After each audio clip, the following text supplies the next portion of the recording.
वीरपुर गांव में दया अपनी पत्नी झुमरी के साथ रहता था। झुमरी गांव के लोगों के घरों में बर्तन धोकर अपना घर चला रही थी। वहीं दया जमींदार के खेतों में काम किया करता था। जितना दया मेहनती था उससे ज्यादा झुमरी मेहनती थी। लेकिन पिछले कुछ समय से झुमरी घर पर ही थी क्योंकि वो 3 महीने से पेट से थी। सुनिए, मैं पिछले 20 दिन से छुट्टी पर हूँ और जब से मैं घर पे बैठी हूँ तब से तो और भी दिक्कतें हो रही है, वरना जैसे तैसे घर चल ही जाता था। और जो हमने माँ जी के इलाज के लिए जमींदार से पैसे लिए थे वो भी अभी तक हम उन्हें नहीं दे पा रहे हैं। मैं जानता हूँ कि घर में दिक्कत हो रही है, लेकिन इसका मतलब ये नहीं कि तुम इस हालात में काम करो। लेकिन आजकल में भी कभी भी जमींदार हमारे दरवाजे पर आ सकते हैं। मैं समझ रहा हूँ और पूरी कोशिश भी कर रहा हूँ कि जमींदार के घर आने से पहले उसका पैसा उस तक पहुँच जाए। हाँ ठीक है, लेकिन ये सब आप अकेले कैसे कर पाओगे? मुझे तो इस बात की चिंता हो रही है। अरे तुम यहाँ आराम से बैठो और थोड़ा कम टेंशन लो, वरना तुम जितना सोचोगी ना उतना बच्चों पर भी असर पड़ेगा। लगता है तुम भूल जाती हो अभी तुम्हारे पेट में हमारी एक नन्ही सी जान पल रही है। मैं खुद से भी ज्यादा इसका ध्यान रख रही हूँ, लेकिन मैं आपकी चिंता करना भी तो नहीं छोड़ सकती हूँ ना। चलो अब जल्दी से खाना लगा दो ताकि मैं काम के लिए निकलूं और शाम में आते वक्त उनसे बात भी कर लूंगा। थोड़ा समय लगेगा लेकिन मैं उनका पैसा लौटा दूंगा।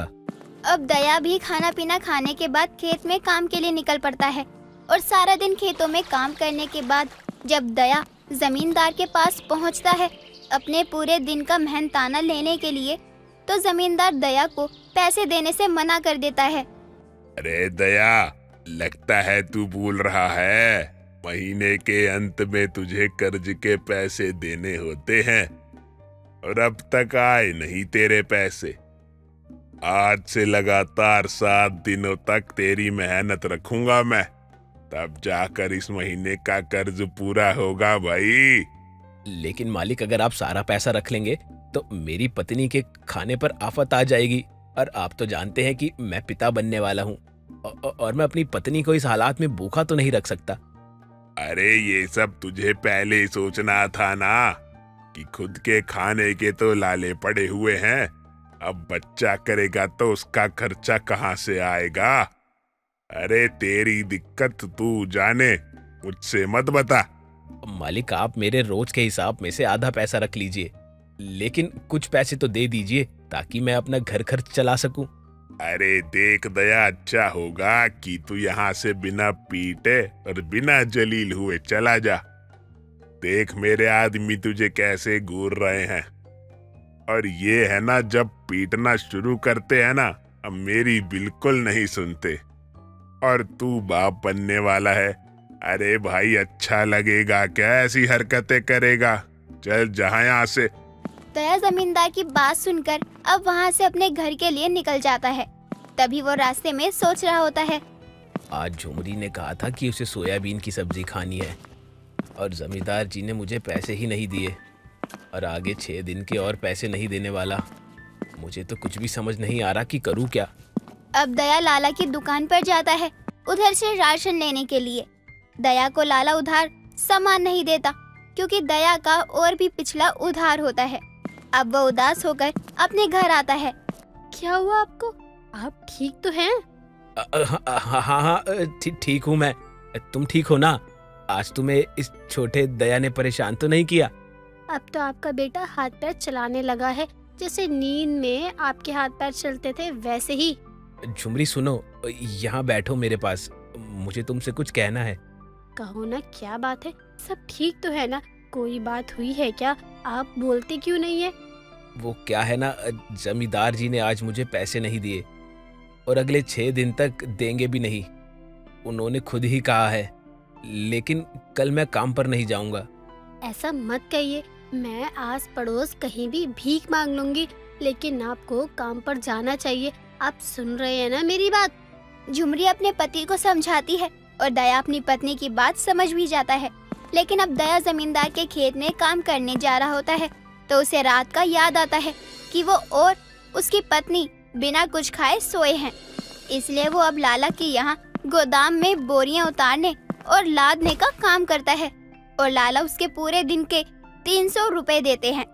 जिससे वो अपने घर का राशन ला पाता है।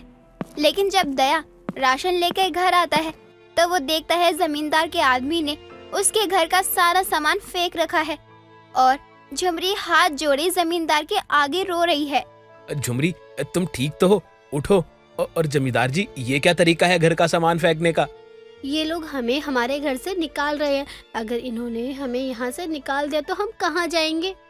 अच्छा होगा कि तू अपना सामान और अपनी पत्नी को लेकर यहाँ से निकल जा, वरना मेरे आदमी उस दिन तो रुक गए, आज नहीं रुकेंगे। अरे जब तुझे पैसे देने का वक्त आया तो तू काम पर नहीं आया भाई। जमींदार जी, अगर मैं आज लाला जी के गोदाम में काम करने नहीं जाता तो शायद आज मेरे घर में कल रात की तरह चूल्हा नहीं जलता। जमींदार दया और उसकी गर्भवती पत्नी को उसके घर से बेघर कर देता है और अब दोनों देर शाम अपना सामान लिए जंगल की तरफ निकल पड़ते हैं। दया अपनी पत्नी को जंगल में बने एक टूटी फूटी झोपड़ी में लेकर जाता है। आज से हम यहीं रहेंगे, जब तक हमारे कहीं और रहने का जुगाड़ नहीं हो जाता। तुम ये सामान यहीं रखो और आराम करो, मैं अभी आया। अब दया इतना कहने के बाद झोपड़ी से बाहर आता है और देखता है उसकी झोपड़ी के सामने एक लौकी की बेल लगी हुई है और उस पर एक ही लौकी है, जिसे दया तोड़कर ले जाता है और झुमरी उसकी सब्जी बनाती है और दोनों खा पीकर सो जाते हैं। अब दया जब सुबह उठता है तो देखता है जहाँ से उसने एक लौकी तोड़ी थी उस पेड़ पर ढेरों लौकी लग गई है, जिसे देखकर वो अपनी पत्नी झुमरी को सारी बात बताता है और झुमरी दया से कहती है, क्यों ना आप इसे बाजार में बेच आए, इससे हमें अच्छे पैसे मिलेंगे। और आप जैसा कह रहे हैं कि कल ही इस पर एक लौकी थी और आज ढेरों लग गई, आपकी ये बात मुझे समझ नहीं आई। आप थक गए हैं तो शायद आप ये सब सोच रहे हैं। अरे नहीं नहीं, मैंने अपनी आंखों से देखा था। तुम मेरा विश्वास क्यों नहीं करती? अभी इसे तोड़कर आप बेच आइए ताकि हम अपना घर चलाने के साथ साथ उस जमींदार से अपना घर वापस भी ले सके जिसे उसने अपने कब्जे में रख लिया है। अब दया उस लौकी को बाजार में बेच कर आता है। अब लगातार 2-3 दिन ऐसे ही होता है। शाम में दया लौकी तोड़ता और रात भर में लौकी के बेल पर ढेरों लौकियां जाया करती, जो कि एक पेड़ पर लगी हुई थी। अब एक रोज दया उस लौकी को तोड़ते हुए कहता है, ये कैसा चमत्कार है? जरूर किसी की साजिश है। ये कोई जादू टोना ही है। तुम डरो नहीं दया, मेरी बेल जादुई है, जिससे तुम जितनी लौकी तोड़ते जाओगे मैं तुम्हें उतनी ही देती जाऊंगी। क्योंकि तुम्हें याद नहीं, शायद एक बार तुम यहाँ परेशान होकर आए थे और इस पेड़ के नीचे बैठे थे, तभी तुमने मेरी बेल को मुरझाए हुए देखा तो उसमें तुमने पानी दिया था। और आज मुझे तुम्हारी मदद करने का मौका मिला है तो मैं तुम्हारी मदद कैसे ना करूं। तुम्हारा बहुत बहुत धन्यवाद जादुई लौकी। तुम्हें पता नहीं तुमने हम बेघर पति पत्नी को कितना सहारा दिया है। झुमरी भी उस लौकी की ये बात सुन लेती है और झुमरी भी उस लौकी को दिल से धन्यवाद कहती है। सच में हम जाने अनजाने में अगर किसी की मदद करते हैं तो भगवान हमें सूद समेत वापस लौटाते हैं, और आज ये सच भी हो गया। मेरे बेल की जड़ में तुम्हें कुछ लौकी के बीज मिलेंगे। तुम इन्हें बोकर अपने घर और अपने कर्ज को चुकता कर सकते हो। ये सारी लौकी के बीज जादुई है और इसे बेचकर तुम अपनी परेशानी दूर कर सकते हो दया। मैं जिंदगी भर असहाय और मजबूर लोगों की मदद करूंगी और तुम्हारी जिंदगी भर ऋणी रहूंगी।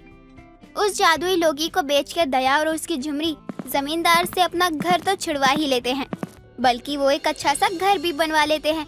जमींदार का कर्जा भी चुकता हो जाता है और तो और गांव में गरीब और असहाय लोगों की वो मदद भी करने लगते हैं।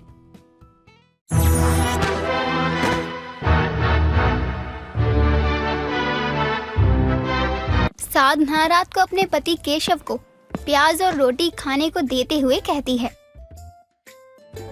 ये लीजिए, खाना खा लीजिए। वैसे आजकल मैं देख रही हूँ कि आप खाने पर ध्यान ही नहीं दे रहे हो। अब मैं क्या कर सकता हूँ, सुबह से रात तक इतनी मेहनत करता हूँ कि भूख से ज्यादा थकान हो जाती है तो सो जाता हूँ। कोई बात नहीं, मैं समझती हूँ कि आप थक जाते हो, लेकिन आप अपनी सेहत पर ध्यान नहीं दोगे तो हमारा घर कैसे चलेगा। अच्छा ठीक है, मैं ध्यान रखूंगा। अब तो खाना दे दो। अगली सुबह केशव खाना लेकर जल्दी से खेत जोतने के लिए चला जाता है। खेत के एक तरफ खेत का मालिक एक कुर्सी पर बैठा था, जिसके पीछे सेठ का आदमी छाता लिए खड़ा था। जो केशव को देखकर उसे अपने पास बुलाता है और कहता है, क्या बात है केशव, आज पूरे 5 मिनट लेट आया तू। आखिरी बार बोल रहा हूँ, मुझे देर से आने वाले लोग बिल्कुल पसंद नहीं है। अगली बार ऐसा हुआ तो कोई और काम ढूंढ लेना। नहीं नहीं सेठ जी, मैं आगे से ध्यान रखूंगा। आप मुझे काम से मत निकालिए। चल चल ठीक है, अब यहाँ पर ज्यादा नाटक मत कर और जा जाकर काम कर।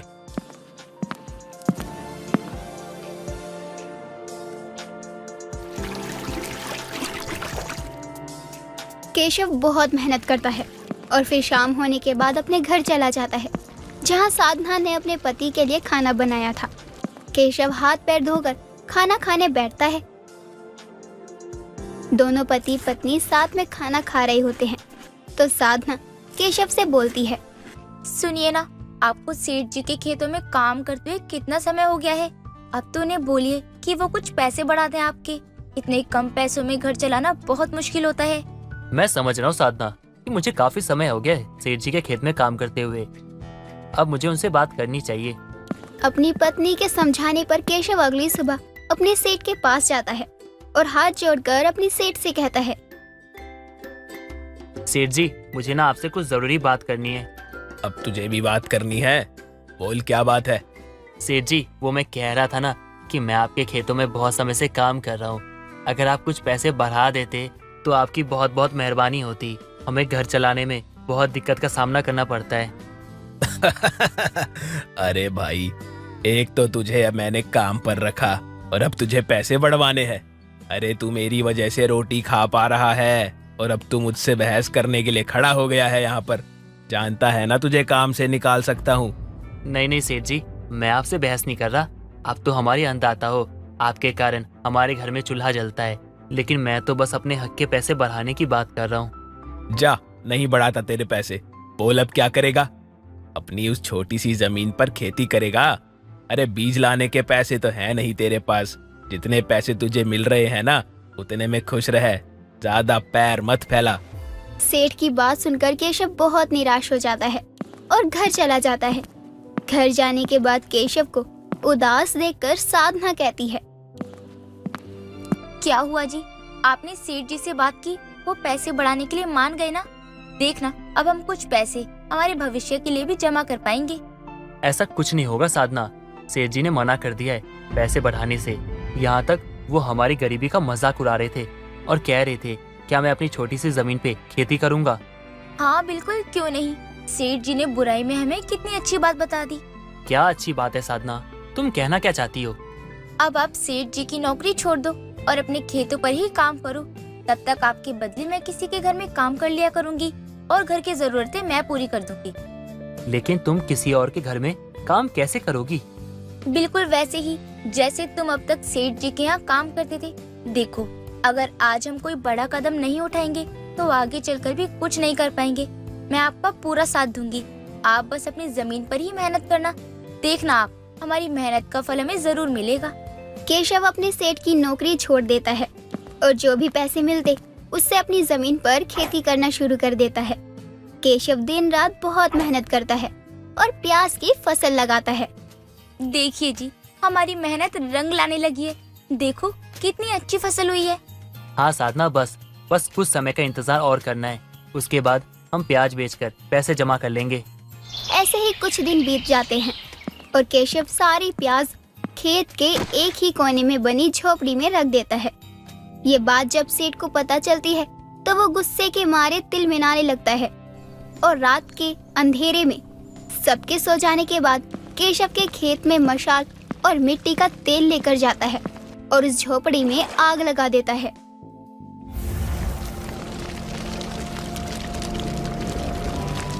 अरे इस केशव को मैंने काम से क्या निकाला?